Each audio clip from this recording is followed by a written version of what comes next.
ये एक बड़ी सुंदर बात है। अपना हाथ जगन्नाथ है, ये हाथ जगन्नाथ है, ये हाथ तीर्थ है हमारा।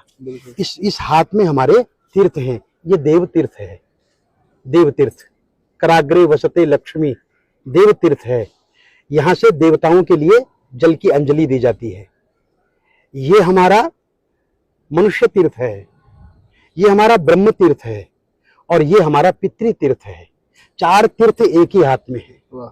तो 4 तीर्थों में जब हम लोग सबसे पहले देवताओं के लिए तर्पण करते हैं, तो हम देवताओं का तर्पण इस प्रकार से करते हैं। गणपति त्रिप्यताम, मैं गणपति आदि देवताओं को प्रणाम करता हूं। फिर दूसरा, मनुष्य और सप्त ऋषियों का तर्पण, मुट्ठी बंद करके। और ये जो स्थान है जिसे मनुष्य तीर्थ कहते हैं, इस मनुष्य तीर्थ से हम लोग उनके लिए जल की अंजलि देते हैं। हर तर्पण की मुद्राएं अलग अलग मुद्राएं हैं। उसके बाद जब हम चरणामृत पीते हैं और आचमनी लेते हैं, तो ब्रह्म तीर्थ से लेते हैं, हाथ हथेली के इस जोड़ से। लेकिन जब हम पितरों के लिए तर्पण करते हैं, तो कुसा मोटक, कुसा इसके लिए सबसे ज्यादा पवित्र, कुश और तिल, कुश तिल और जौ, उसको अपने हाथ में लेकर के, मोटक हाथ में लेकर के, इसको कहते हैं पितृ तीर्थ। तो पितृ तीर्थों से अपने देव ऋषि मनुष्य पितृ और स्वपितृ नाम तर्पणम आम करिष्ये, में आज उन सभी अपने पितरों का तर्पण करता हूं। तो यहाँ से पितृ तर्पण, उसमें यज्ञोपवीत की भी मुद्रा है, उसमें कुक्कुटी मुद्रा है। जब आप ऐसे करके बैठते हैं, यज्ञोपवीत को मालाकार करना, यज्ञोपवीत को सभ्य करना, यज्ञोपवीत को अपसभ्य करना।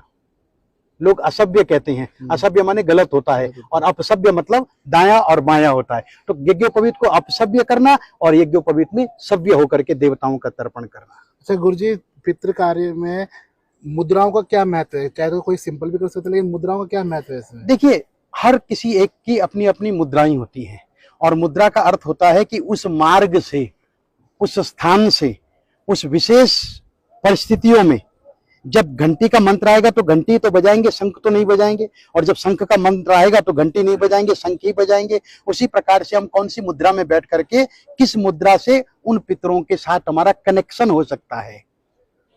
तो जिसे कुक्कुटी मुद्रा में बैठना, पातित बाम जानू, बायां पैर नीचे रखना, दायां पैर ऊपर की ओर रखना, और उसके बाद तब तर्पण करना। तो ये मुद्राएं उस देवता के प्रति और पितरों के प्रति समर्पित मानी जाती है। यदि कोई नहीं कर सकता शारीरिक दोष के कारण या किन्हीं बीमारियों के कारण, तो वो साधारण होकर के प्रणाम कर सकता है और तर्पण कर सकता है। श्रद्धा का विषय है। श्रद्धा का विषय है। श्रद्धा का विषय, श्रद्धा में इंपॉर्टेंट ज्यादा, श्रद्धा का विषय।